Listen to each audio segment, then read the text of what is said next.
La principale préoccupation post-COP21, c'est effectivement de traduire sur les territoires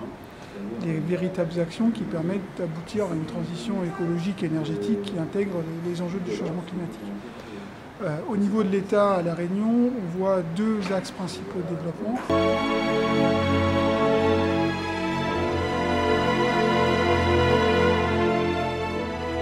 Le premier axe, qui est le sujet de la coopération régionale, du travail avec les territoires voisins de La Réunion, que ce soit le Grand Océan Indien, mais aussi les territoires d'Afrique de l'Est, sur l'apport d'expertise de La Réunion, des acteurs réunionnais, que ce soit des entreprises, que ce soit les unités de recherche, que ce soit les établissements publics de l'État comme Météo-France par exemple, pour travailler ensemble aux impacts du changement climatique, puisqu'on est des territoires qui sont extrêmement fragiles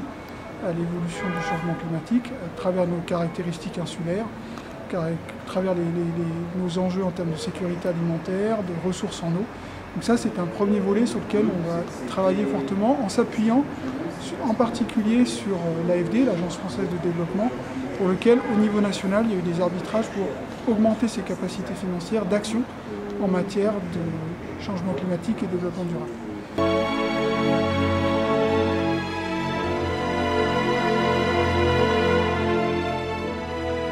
Le deuxième axe, c'est évidemment comment le territoire réunionnais lui-même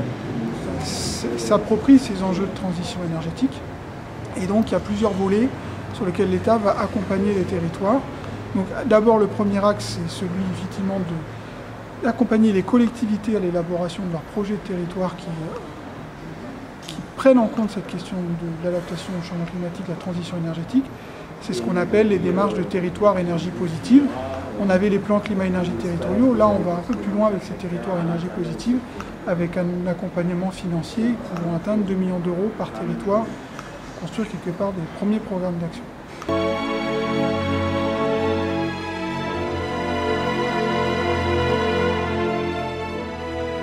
Ensuite, il y a plusieurs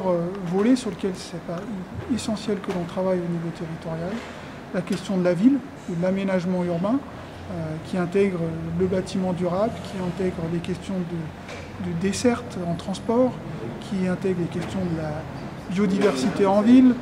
qui intègre la gestion des déchets. L'autre axe, c'est la politique énergétique propre du territoire. Et là, on coélabore avec la région un document qui est nouveau,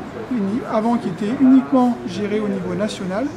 mais qui, depuis la loi sur la transition énergétique, s'applique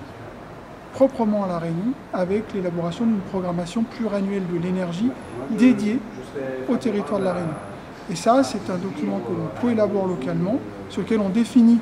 l'évolution de notre consommation énergétique, donc des enjeux en termes de maîtrise de l'énergie, et après notre production énergétique, où là on s'est fixé des ambitions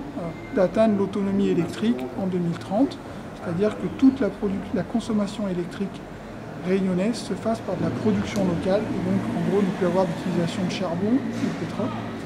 Et donc ce document il a été élaboré dans le courant de l'année dernière, on va le mettre à la consultation du public très prochainement, avant une approbation nationale, puisque en fait il faut que le niveau national le valide pour nous permettre d'avoir accès à un certain nombre de crédits, en particulier de la CRE, puisqu'aujourd'hui vous savez que l'électricité à La Réunion on paye le même prix qu'en métropole, parce qu'il y a une péréquation tarifaire, on partage tous collectivement le coût. Donc ça, c'est un vrai sujet.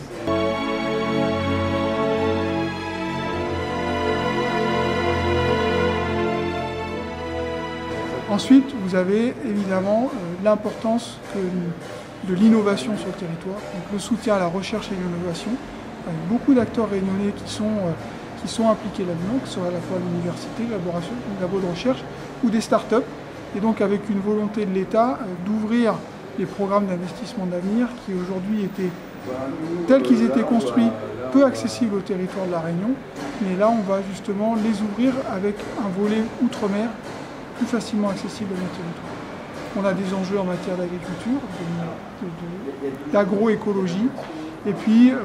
peut-être dernier volet, un enjeu en matière d'éducation à l'environnement, au développement durable, puisque tout ça, il faut que chacun de nous le partage, qu'on soit acteur du territoire, collectivité, service de l'État, mais qu'on soit aussi à titre de citoyen, puisque c'est aussi un changement d'état d'esprit cette transition écologique énergétique. On ne peut pas juste dire qu'on veut faire ça sans quelque part commencer à faire évoluer nos comportements collectifs sur le territoire.